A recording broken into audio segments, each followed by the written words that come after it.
제 이름은 김수호예요. 꼭 기억해 주세요. 청년은 그렇게 멀어져 갔습니다. 그리고 다시 만난 어느 날, 떨리는 목소리가 정적을 깹니다. 이렇게 불러봐도 괜찮을까요? 엄마. 낯선 감정으로 인해 혼란스러웠을 옥자. 그건 수호 또한 마찬가지였을 겁니다. 모두가 자신들을 손가락질하고 비난한다 해도 두 사람에겐 그럴 수밖에 없는 기적 같은 이유가 있었습니다. 마침내 두 사람의 감춰뒀던 이야기가 서서히 드러나기 시작합니다.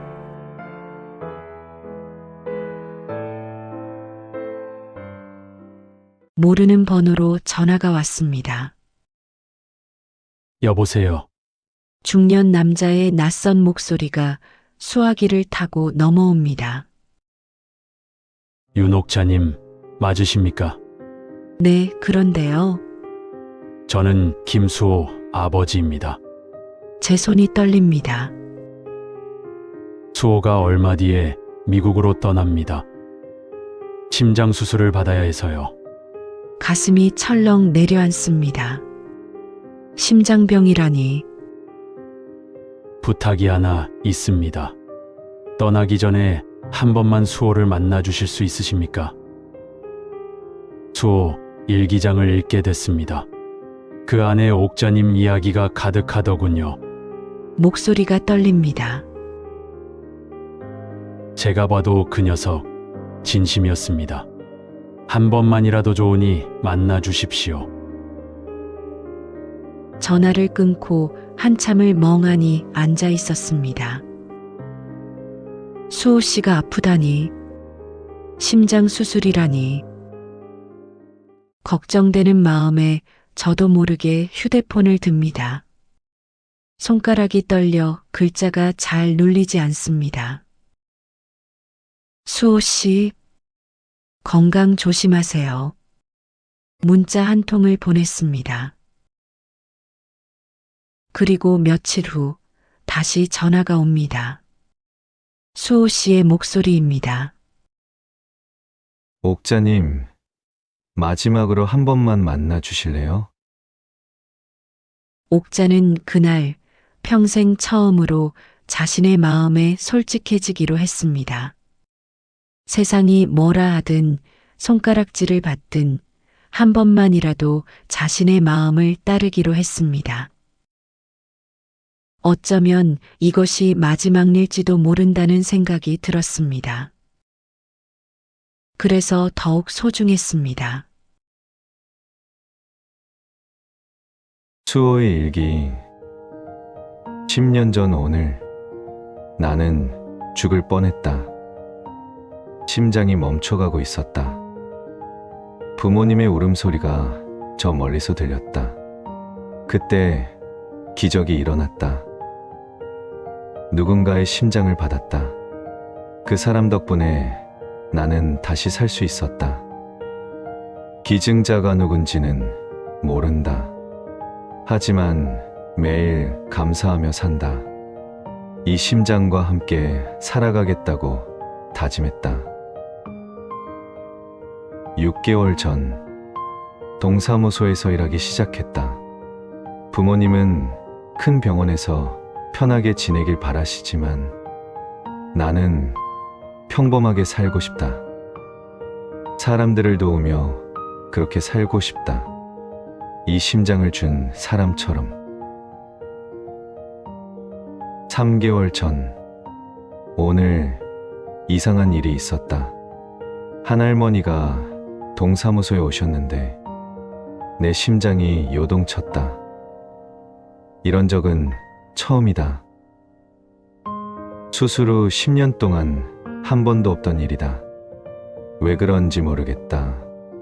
그 할머니를 보는 순간 가슴이 뜨거워지고 눈물이 날 것 같았다.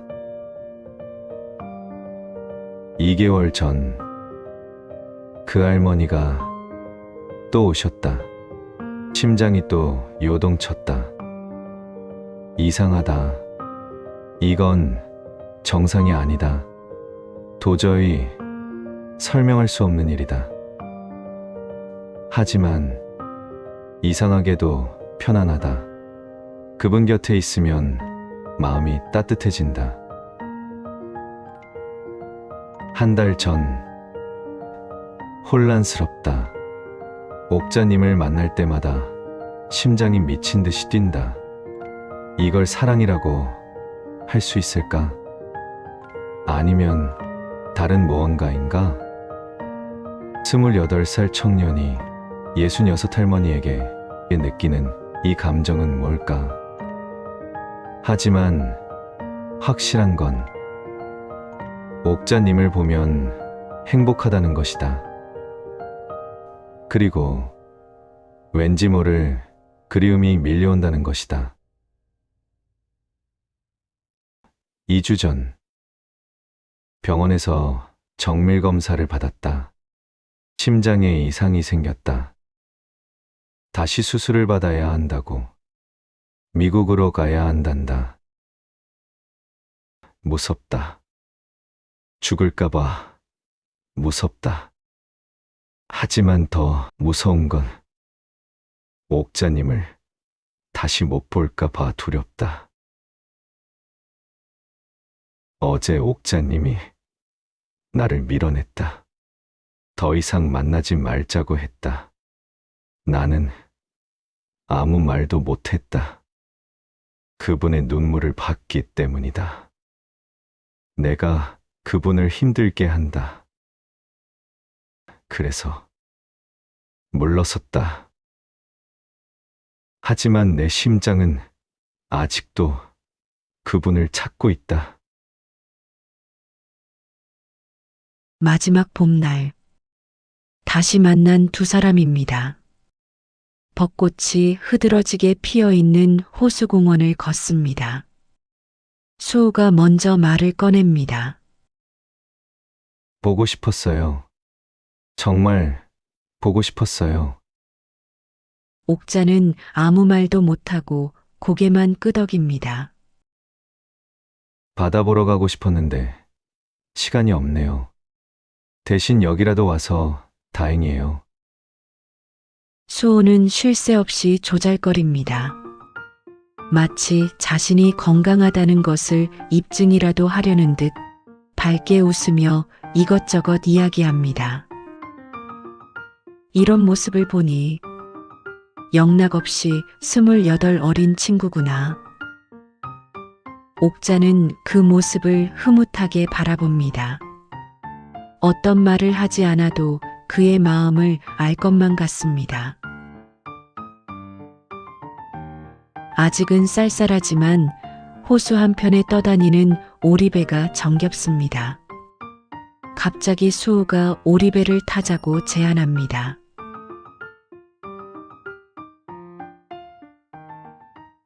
옥자님, 저랑 오리배 타실래요? 옥자는 손사래를 칩니다. 아이고, 그건 제 소원이에요. 꼭 한 번만 같이 타요. 요즘은 전기로 움직여서 가만히 앉아만 있으면 돼요. 수호가 한사코 조릅니다. 사실 옥자는 물 공포증이 있습니다. 단 한 번도 배를 타본 적이 없습니다. 하지만 수호의 간절한 얼굴을 보니 거절할 수가 없습니다. 그래요. 타요. 서서히 앞으로 나아가는 오리배입니다. 처음엔 무서웠지만 이제는 괜찮습니다. 좋네요. 이렇게 흐르는 배에서 흩날리는 벚꽃을 구경하는 게. 수호가 행복한 얼굴로 말합니다. 옥자 또한 제 인생에서 이번이 처음이자 마지막 행복이라고 생각했습니다. 그러게요. 수 청년 덕분에 이런 호사를 다 누려보네요. 아름다운 호수 위에서 봄날을 만끽하는 두 사람입니다.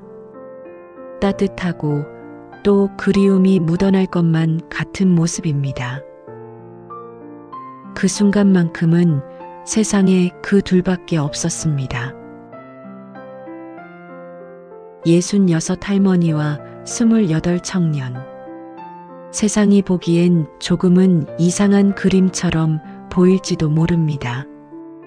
하지만 그 배 위에서 두 사람은 그저 행복했습니다.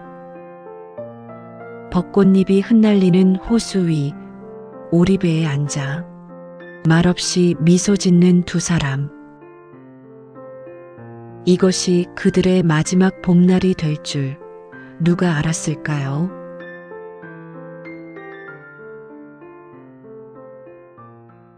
오리배에서 내린 두 사람은 한동안 말이 없었습니다. 수호가 먼저 입을 열었습니다. 배고프지 않으세요? 저 맛있는 거 사드리고 싶어요. 옥자는 손사래를 쳤습니다. 아이고, 괜찮아요. 집에 가서 먹으면 되지. 하지만 수호는 이미 옥자의 손을 이끌고 있었습니다. 공원 입구 쪽 상가에는 작은 식당들이 줄지어 있었습니다. 떡볶이 냄새, 칼국수 냄새, 어묵 냄새가 뒤섞여 훈훈하게 풍겨왔습니다. 여기 칼국수 맛집이에요. 제가 자주 오는 곳인데 수호가 옥자를 이끌고 들어간 곳은 아담한 칼국수 집이었습니다. 낡은 나무 테이블과 삐걱거리는 의자, 벽에는 색바랜 벚꽃 사진들이 액자로 걸려 있었습니다. 여기 칼국수 2그릇이요. 수호가 주문을 하자 주인 아주머니가 환하게 웃으며 말했습니다. 어머니 모시고 오셨나 봐요. 효자시네. 옥자의 얼굴이 화끈 달아올랐습니다. 어머니라니. 수호는 자연스럽게 웃으며 대답했습니다. 네. 오늘 모시고 나왔어요. 그 한마디가 옥자의 가슴 한편을 찌릿하게 만들었습니다. 부정해야 할 말인데, 정정해야 할 말인데, 이상하게도 그 단어가 좋았습니다. 어머니, 나를 어머니라고. 잠시 후 김이 모락모락 나는 칼국수가 나왔습니다. 뜨거우니까 천천히 드세요. 수호가 옥자의 앞에 놓인 그릇을 살짝 돌려 김이 덜 나는 쪽으로 향하게 했습니다. 그리고 찬물을 따라주고 김치를 집어 옥자의 접시에 담아주었습니다. 옥자는 그 모습을 보며 가슴이 먹먹해졌습니다. 꼭 수연이 같아. 10년 전 딸 수연이도 항상 이렇게 했었습니다. 엄마 것을 먼저 챙기고 엄마가 먹기 편하게 해주고 엄마를 먼저 생각했었지요. 수연이 생각에 가슴이 먹먹해지고 말았습니다. 왜요? 입맛 없으세요? 수호가 걱정스러운 얼굴로 물었습니다. 아니야. 아니에요. 그냥 고마워서. 옥자는 숟가락을 들었습니다. 뜨끈한 국물이 목구멍을 타고 내려가면서 눈가가 뜨거워졌습니다. 이게 행복이라는 거구나. 식사를 마치고 나온 두 사람은 천천히 거리를 걸었습니다. 봄볕이 따사로웠습니다. 상가 거리에는 옷가게, 신발가게, 액세서리 가게들이 줄지어 있었습니다. 옥자님, 수호가 멈춰 섰습니다. 앞에는 작은 의류 매장이 있었습니다. 쇼윈도에 연한 베이지색 카디건이 걸려 있었습니다. 저거 옥자님한테 잘 어울릴 것 같은데요. 아이고, 괜찮아요. 나 옷 많아. 하지만 수호는 벌써 옥자의 손을 잡고 가게 안으로 들어가고 있었습니다. 사장님, 저 카디건 좀 보여주세요. 젊은 여자 사장이 환하게 웃으며 카디건을 꺼내 옥자에게 입혀주었습니다. 어머, 고우세요. 피부톤이랑 너무 잘 어울리시는데요? 거울을 보는 옥자의 눈빛이 흔들렸습니다. 거울 속에는 베이지색 카디건을 입은 한 여자가 있었습니다. 주름진 얼굴이지만 옷을 입으니 뭔가 달라 보였습니다. 나 이렇게 생겼구나. 얼마 만에 보는 거울 속 자신의 모습일까요? 옥자는 늘 거울을 피했습니다. 늙어가는 자신을 보기가 싫었고 초라한 자신이 부끄러웠습니다. 하지만 지금은 달랐습니다. 수호가 뒤에서 말했습니다. 예쁘세요. 정말 잘 어울려요. 옥자는 고개를 저었습니다. 아니에요. 이건 너무 비싸 보여요. 그냥 사장님, 이거 포장해 주세요. 수호가 재빨리 카드를 꺼냈습니다. 아니, 수호 씨, 이건 안 돼요. 옥자가 황급히 말렸지만 이미 결제는 끝나 있었습니다. 선물이에요. 제가 드리고 싶어요. 수호의 눈빛이 간절했습니다. 옥자는 더 이상 말릴 수가 없었습니다. 가게를 나서며 옥자는 작은 쇼핑백을 꼭 껴안았습니다. 이게 몇 년 만에 새 옷인가? 25에 시집와서 지금까지 옥자는 자신을 위해 옷 한 벌 제대로 산 적이 없었습니다. 기분 좋으세요? 수호가 묻습니다. 옥자는 고개를 끄덕였습니다. 눈물이 날 것 같아서 고개를 숙였습니다.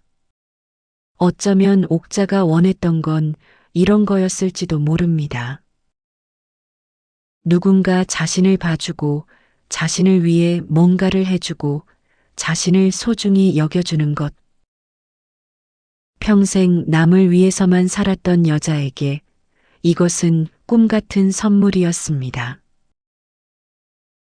저기 신발도 하나 사드리고 싶은데 수호가 조심스럽게 말했습니다.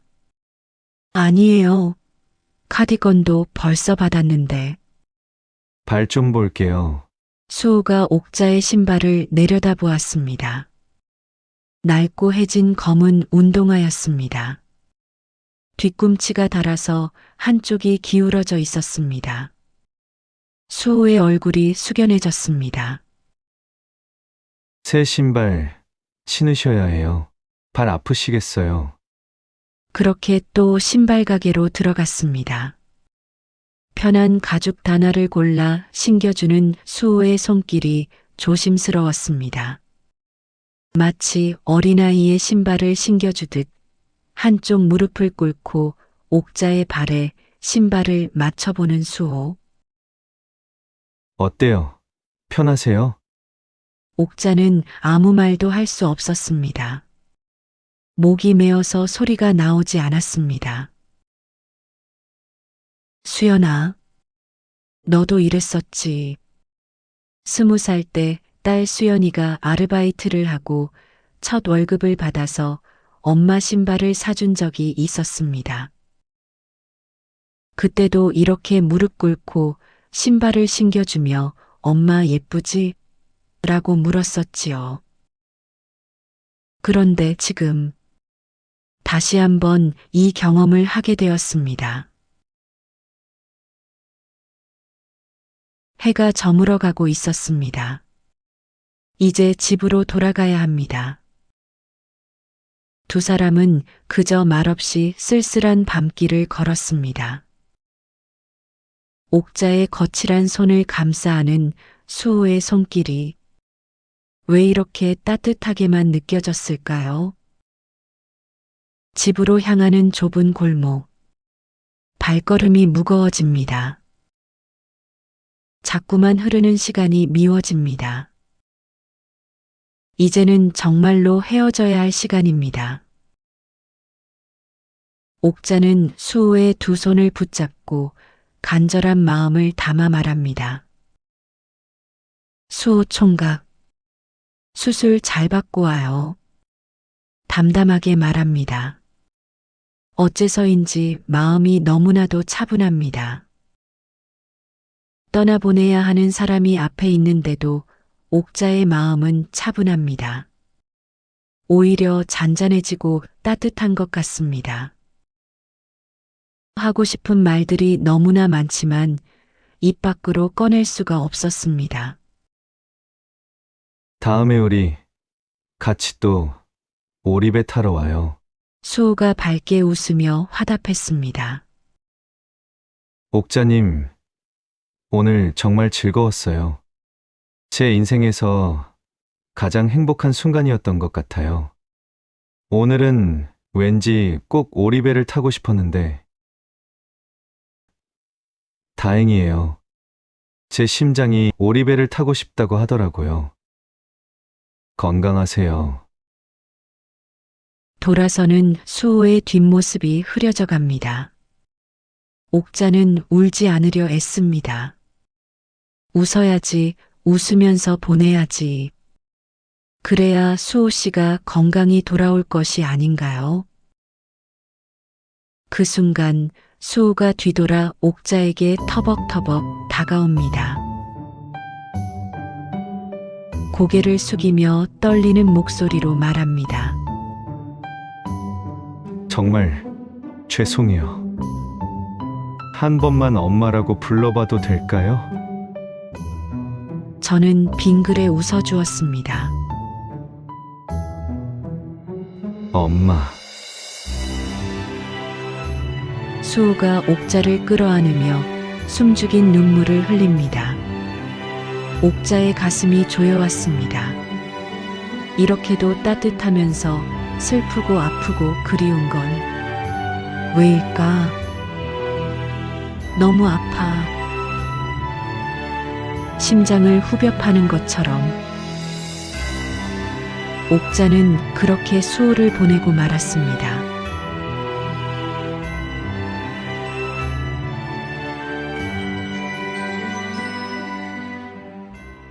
홀로 남겨진 옥자. 수호의 뒷모습을 한참 동안 바라보았습니다. 그리고 집 안으로 들어가 쇼핑백을 조심스럽게 열었습니다. 베이지색 카디건과 새 신발. 옥자는 그것들을 꼭 껴안고 한참을 울었습니다. 행복해서 우는 눈물, 그리워서 우는 눈물, 아파서 우는 눈물, 모든 것이 뒤섞인 눈물이었습니다. 거울 앞에 섰습니다. 카디건을 입고 새 신발을 신어보았습니다. 거울 속에는 조금 다른 여자가 서 있었습니다. 66 할머니가 아니라 한 사람의 여자가 떨리는 손으로 눈물을 훔치며 애써 웃음 지어 보이는 한없이 여리고 여린 한 여자가 서 있었습니다.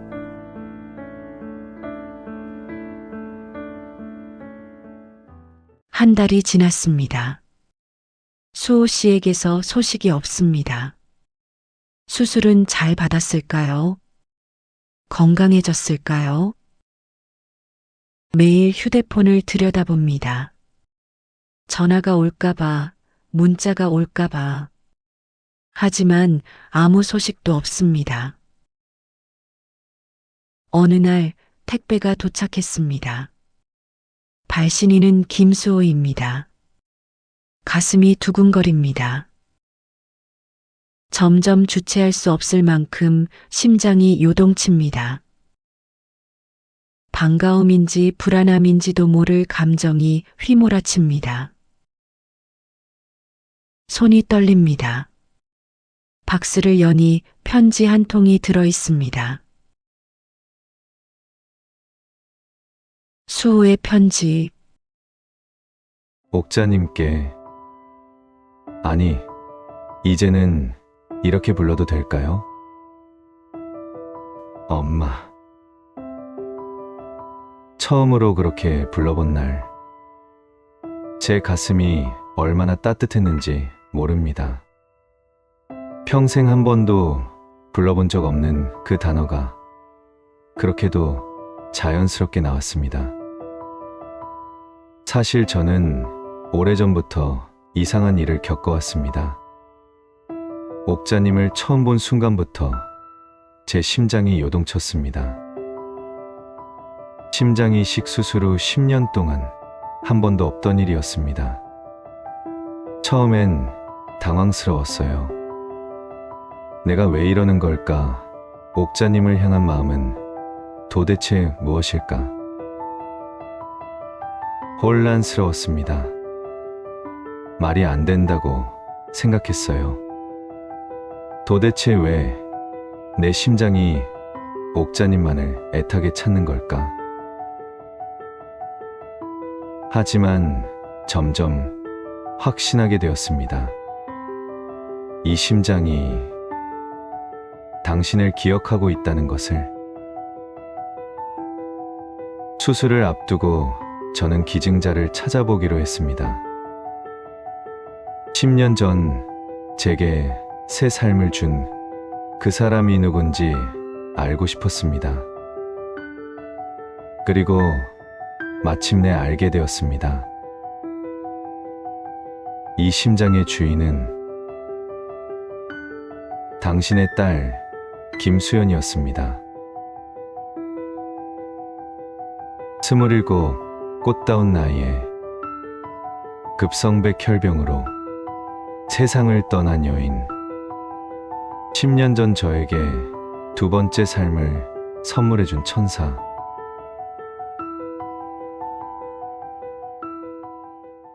옥자의 손에서 편지가 떨어졌습니다. 수연이. 눈에 넣어도 아깝지 않던 내 소중한 막내딸 수연이. 27살 끝내 나만 남겨놓고 세상을 떠나버린. 병마의 고통 속에서도 엄마를 위해 웃어주었던 나의 소중한 보물. 죽는 그 순간까지 영원히 내 가슴 속에 남아있을.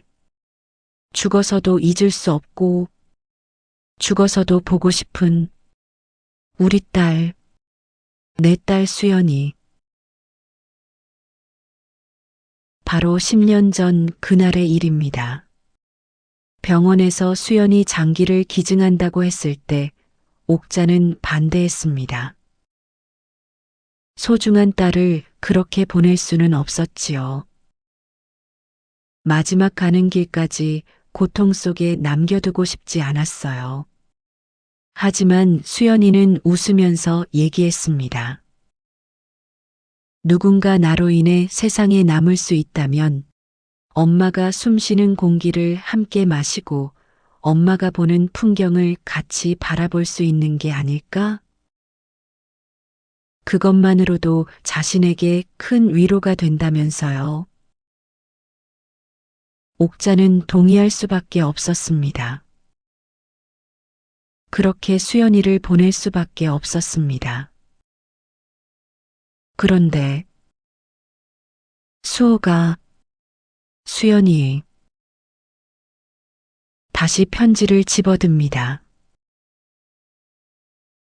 수연 씨가 남긴 일기장을 읽게 되었습니다. 병원 침대에서 쓴 마지막 일기였던 것 같습니다. 엄마, 오늘도 항암 치료를 받았어. 너무 아프고 힘들지만 엄마 얼굴 보면 견딜 수 있어. 엄마는 내 앞에서 울지 않으려고 애쓰시는데 나는 다 알아. 근데 아마 이번이 마지막일 것만 같아.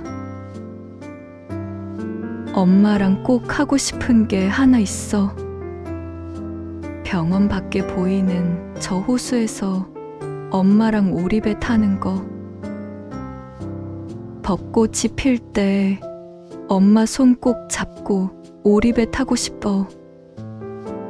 그럼 정말 행복할 것 같아. 엄마한테 고맙다고, 사랑한다고 말하고 싶어. 평생 나만 바라보고 사신 엄마.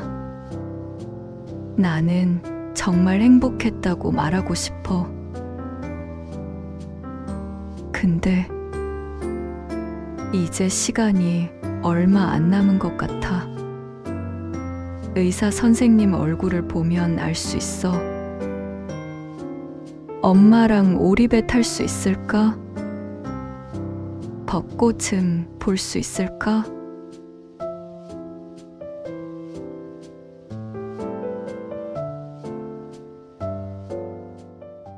저는 그날 이 심장이 원하는 것을 해주고 싶었습니다. 오리배를 탈 때 제 심장은 그 어느 때보다 평온했습니다. 마치 오랜 숙제를 끝낸 것처럼. 엄마. 이 편지를 쓰는 지금 저는 수술실 앞에 있습니다. 이번 수술이 잘 될지, 살아서 돌아갈 수 있을지 모르겠습니다. 하지만 한 가지는 확실합니다. 제가 당신을 만난 건 우연이 아니었습니다. 수연 씨가 저를 당신에게 보낸 거예요. 마지막으로 엄마를 만나게 해달라고, 마지막으로 사랑한다고 말하게 해달라고. 엄마, 사랑해요. 수연이가 하지 못한 말, 제가 대신 전합니다. 오랫동안 혼자 힘들게 사셨죠. 이제는 행복하세요. 당신은 정말 아름다운 사람이에요. 66에도 미인이라고 한 제 말 진심이었어요. 다시 만날 수 있을지 모르겠지만 이 심장이 멈추는 그날까지 당신을 기억할게요. 수연이도 하늘에서 지켜보고 있을 거예요. 엄마, 고맙다고. 엄마, 사랑한다고. 당신의 딸 수연이, 그리고 아들 수호가.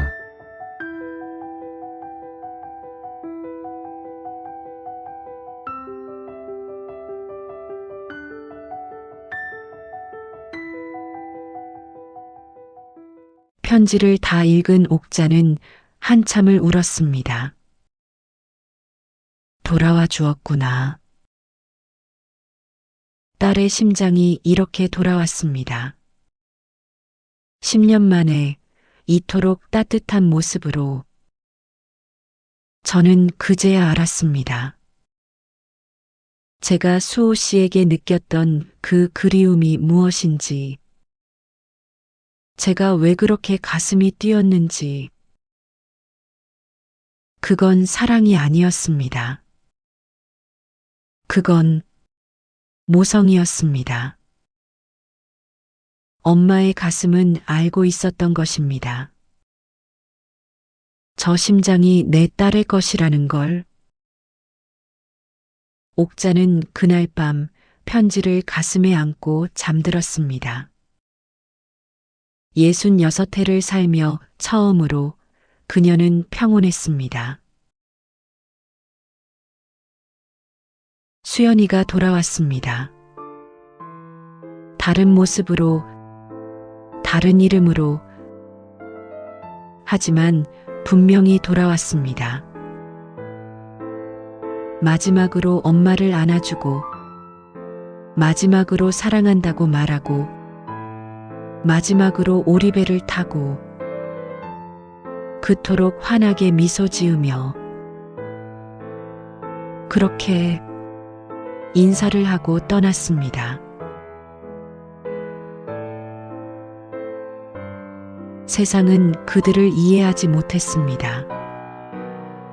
손가락질하고 수군거렸습니다. 하지만 그 누가 알았을까요? 그것이 엄마와 딸의 마지막 만남이었다는 것을. 봄이 지나고 여름이 왔습니다. 수호에게서 연락이 왔습니다. 수술은 성공적이었다고 합니다. 곧 한국으로 돌아온답니다. 옥자는 편지를 꺼내 다시 읽습니다. 그리고 창밖을 바라봅니다. 호수공원의 벚꽃은 이미 졌지만 그날의 기억은 영원히 피어 있을 것입니다. 수연아, 수호야. 옥자는 작게 미소 지었습니다. 이제 그녀는 알았습니다. 사랑은 여러 가지 모습으로 온다는 것을요. 때로는 설렘으로, 때로는 그리움으로, 한순간 예고 없이 또 때로는 기적으로. 그리고 옥자에게 온 사랑은 수연이가 남겨놓은 마지막 선물이었습니다.